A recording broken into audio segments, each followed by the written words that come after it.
Oh my goodness, we got some great news. As Broncos fans today, we heard from Sean Payton, we heard from George Payton, we heard so much great news, and there's a lot to be excited about. I just think I want to keep my hands like this all day, or just do double thumbs up. If you're new to this channel, my name is Ben. I break down all things Denver sports, and all day today, I felt like this Kristen Wiig meme as I would check Twitter on my phone and see something. And I was just like, oh my goodness, I'm so excited. I don't even know what to do with my hands. So let's dive into the big news of the day. And that is that just right off the bat, it was like first thing this morning that we had Ian Rappaport at breakfast with Sean Payton. And he asked how realistic was it that the Broncos might trade up for a quarterback, not wait at 12 for a dude to fall to him, which is what we've been saying is if the Broncos have a person that they are in love with, they should make the move to move up for him. I don't want them to trade up and just be like, oh, whoever's left, we got to panic and make a move. But if they've truly fallen in love with a quarterback, I hope that this happens. This would give us so much to be excited about.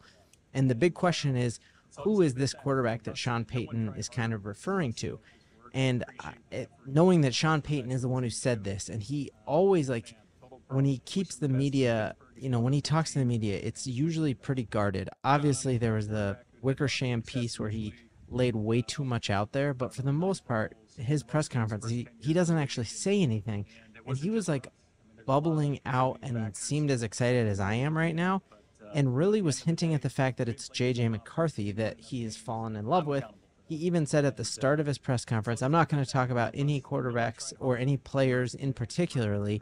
And then he went on and talked about how they spent 4 or 5 hours with J.J. McCarthy, that the night before, obviously we remember that we sent our offensive line coach, Zach Strief, and we sent George Payton to J.J.'s pro day.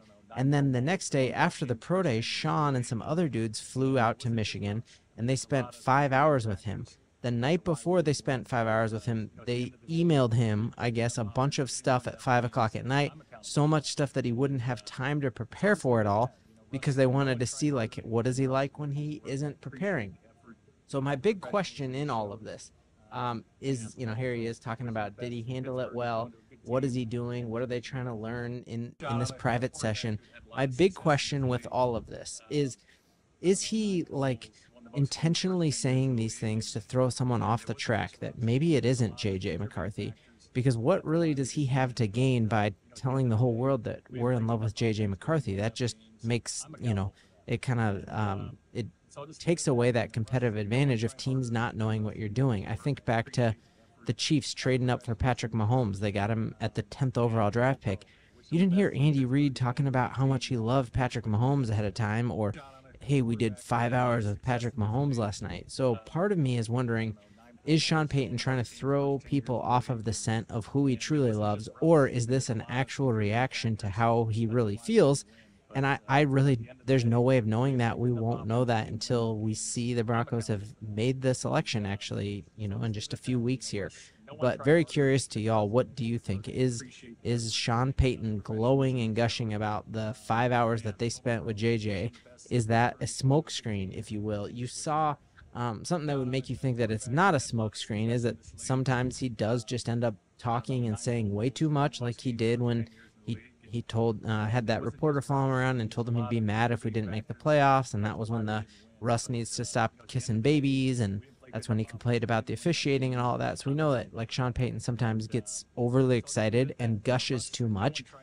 Or he's also like a crazy tactician and like very political. And so I could also see him doing this as a smokescreen if he really hopes that someone will fall to us. The reason that you also might say that this was an accidental gushing was that George Payton said, and was joking around with reporters and said, I'm glad that Sean told everyone about the workout with JJ. And then he like laughed, being like, oh, I wish he didn't do that.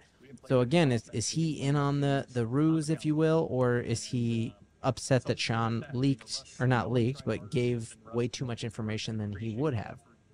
But to add even more fuel to the J.J. McCarthy is the answer, fire, is Harbaugh. We heard Harbaugh all before he was hired by the Chargers say that J.J. was the best quarterback in the history of the University of Michigan, which he played for the University of Michigan, and so did Tom Brady, obviously. Well, he came out and like doubled down. I think it was easy to excuse those Harbaugh comments early on because you're like, well, he's JJ's coach and that would be a good thing. Well, now he's going to have to play against Jaden Daniels if he goes to the Patriots. He's going to have to play against Caleb Williams. He's going to have to play against Drake May. And he came out and doubled down and say, this is the best quarterback in this draft. He said J.J. McCarthy is the best quarterback in this draft. If he plays in a big market, a small market, a cold weather, hot weather, it doesn't matter, was his quote. And then this, again, more doubling down. It was the best throwing day I've ever seen. Again, he was an NFL quarterback. Like I predicted, once they were around him, I was hearing stories about how he's on their board now. The intangibles, it was no surprise whatsoever. There was a lot of raving, and it was great to see and hear. And I watched Harbaugh's entire little media session. He said it was unsolicited, that he just had people at this league meeting coming up and just gushing to him about JJ. And I think, again, that puts Drake May, Jaden Daniels, Caleb Williams, all are going to have chips on their shoulder. Bo Nix is going to have a chip on his shoulder every time he plays Harbaugh. Like, oh, you think he's the best quarterback in that draft? I'll show you. So truly, like, Harbaugh gushing about it, I don't think there's anything political there.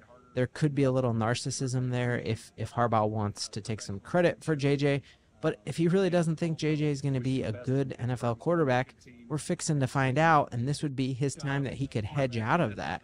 And instead, he's kind of doubled down into that idea that JJ McCarthy is legit and exciting. So very curious for all of your reactions just from, just those comments about what the Broncos are going to do in the draft, that trading up is now a very realistic possibility. And you're hearing more that after JJ's pro day, after the combine, that there are people saying that JJ McCarthy might actually go number 2 and Drake May might fall. And maybe that's Sean Payton's move here, is that he, if he knows that the Patriots want Jaden, is he hoping that by talking up JJ, that Jaden will fall to us, or is he really in love? And that's what makes this time like crazy, crazy exciting.